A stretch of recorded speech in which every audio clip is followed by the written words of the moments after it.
This is Out of the Box with your host, Jonathan Clark. Out of the Box, Sunday nights at 9 on Q1043. His new solo album is called Ides of March, and he's coming to Irving Plaza September 28th. The Vogel in Red Bank, September 26th. All the info and tour dates at MylesKennedy.com. Myles Kennedy joins us right now. Myles, the title of the solo album, you know, like I had heard that Ides of March thing my entire life, and I actually found out that it's actually when Caesar was assassinated in the year 44 BC, and then Shakespeare wrote the play Beware the Ides of March. So is there something we should know? It's ominous. Yeah, for me, that phrase, "Beware the Ides of March," is it's a forewarning. It's like it always had that kind of impending possibility of doom, and I thought that, and it carries a certain amount of weight with it, certain amount of gravity. And when that song was written, when a lot of these songs were written, there was just a lot of uncertainty. I started composing most of these songs back in probably March, April of last year, when we just didn't know what was going to happen. So there was this dark element, and I felt like that Beware the Ides of March really fit kind of the overall mood. Right. And if you were really good at marketing, this album would have come out in March of exactly this year. I called my manager. I was like, wait a minute here. Why didn't we put this out in the middle of March? I was like, oh yeah. Who cares? It's such a great album. I'm glad it's coming out now. And we're hearing lots of new things, or at least I'm hearing lots of new things on this album. Some straight ahead blues rock from you, slide guitars. In fact, there is a photo of you looking rather, how shall I put it, rather rootsy, standing outside of a barn with a steel guitar, a dobro, I think it is. Yeah. You know what's funny? I think I know what picture you're talking about. I think we were on our way somewhere, and we saw this place on the side of literally on the side of a highway, like in the middle of Nevada. And it was like an old abandoned, I think it was probably some sort of store, and there was maybe it was a hotel, but it seriously looks like it was from like the 1800s. And we're like, this is perfect. Get your camera. Let's shoot this. I'm going to grab my resonator and we'll do this. But yeah, I felt like, because a lot of the instrumentation and a lot of, from a stylistic standpoint, what I explore with these solo records is more, I guess, American roots music to a point. And whether that's the blues, there's a country element as well. But then the way I sing, the way that I kind of hear things melodically is heavily influenced by R&B. And then you mix that up with some rock guitar, and there you have it. So and the title track on the album, The Ides of March, speaking of potpourri, it's almost like, I don't know if operatic is the right word, but it's got several time changes in the title track, Ides of March, or movements. You've got some classical guitar on that one, and maybe even in one section, I don't know if I'm getting this right, it's like Latin or like bossa nova, like really incredible. The song is like 7 minutes plus long, but it really has these sort of different parts to it. Thank you. I mean, it was definitely like, that's an interesting one, because it does have this almost Latin flair at times. The coda is more almost has a classical harmonic movement, and it's a real journey. And that one took a long time. It was crazy that one, I started writing that one in like March of last year, and then I didn't finish it until June. It was a real labor of love, but I felt like I didn't have the album done until I had that track. So some songs, there's a song on the record called Moonshot, which was written and recorded in as far as the demos go, in like 2 hours. And then there are the songs that are just the long journey that take me a long time to compose, and that's one of them. So yeah, it's definitely a mixture of a lot of different musical elements. The opening track, Get Along, really great, and the animated video for that is amazing. I know you're an animal lover and a wildlife preservation guy, but in the video, the animals win, which is fantastic. Right? The animals, they're throwing down. Yeah. It was interesting because one of the things we're trying to convey with that video was because the song is about the idea of trying to just kind of put differences aside and come together. And what's interesting about that video is it has animals coming together that normally would be brawling with each other, you know, and they're in the food chain.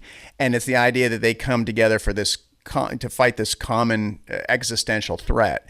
And so that's something that was important to me to kind of sum up the overall mood of that song.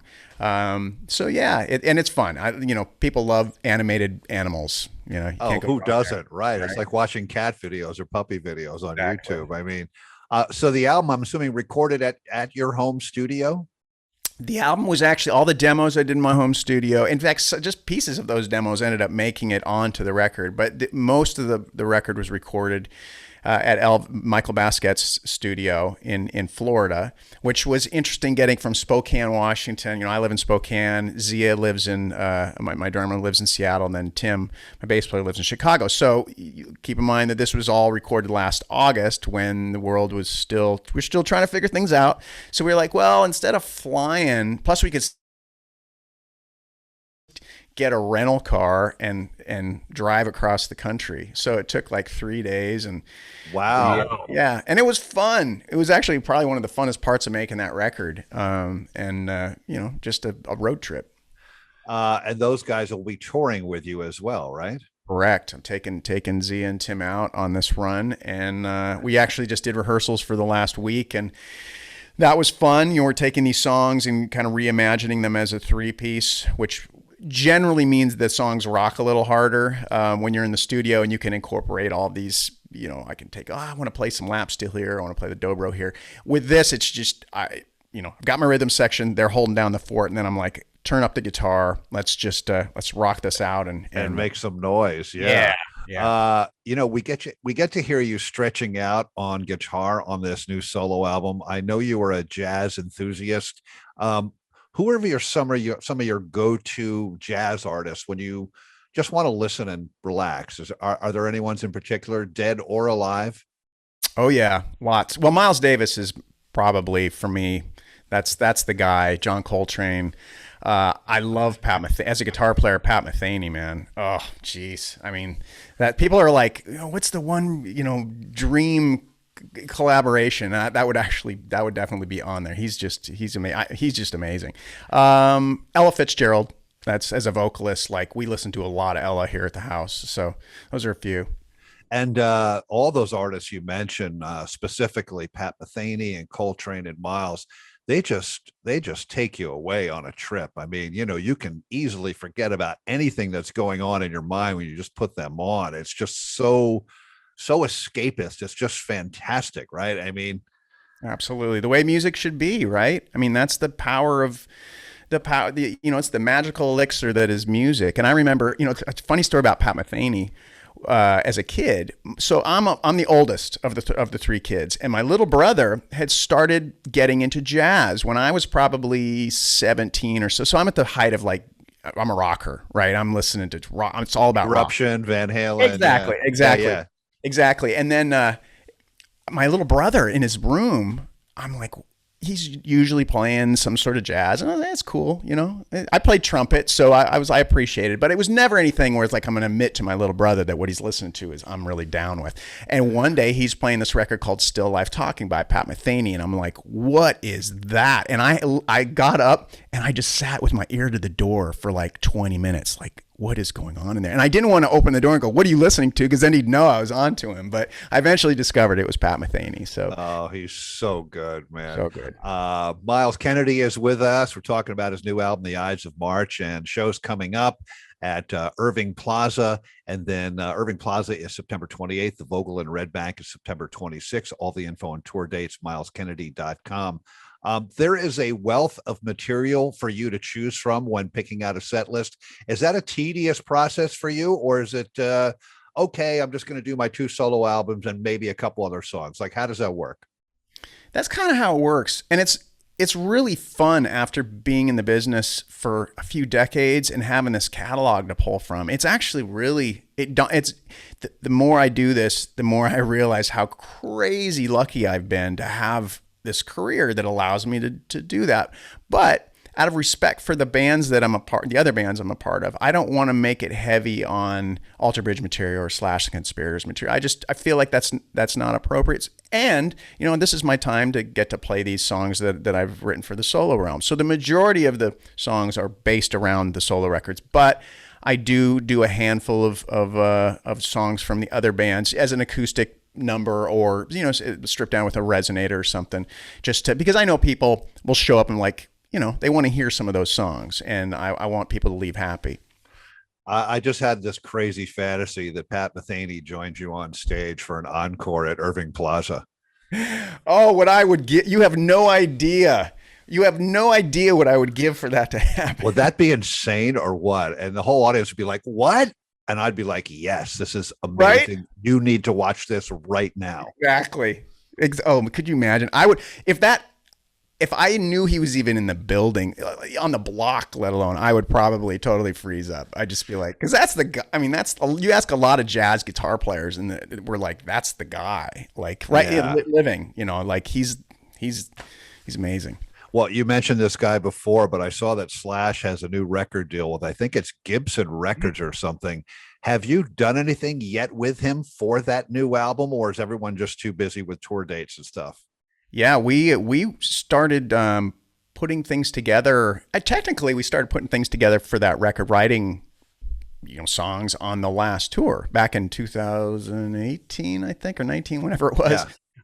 So yeah, we had a lot of stuff to pull from, and as we've been saying, it's in the can. The tunes are in the can, so we're good to go. It's just a matter of finding a window to release the stuff. Well, aside from the writing, playing, and maybe even recording that you did with Jimmy Page, John Paul Jones, and Jason Bonham a few years back, which is still completely blows my mind, and I'm sure it blows yours.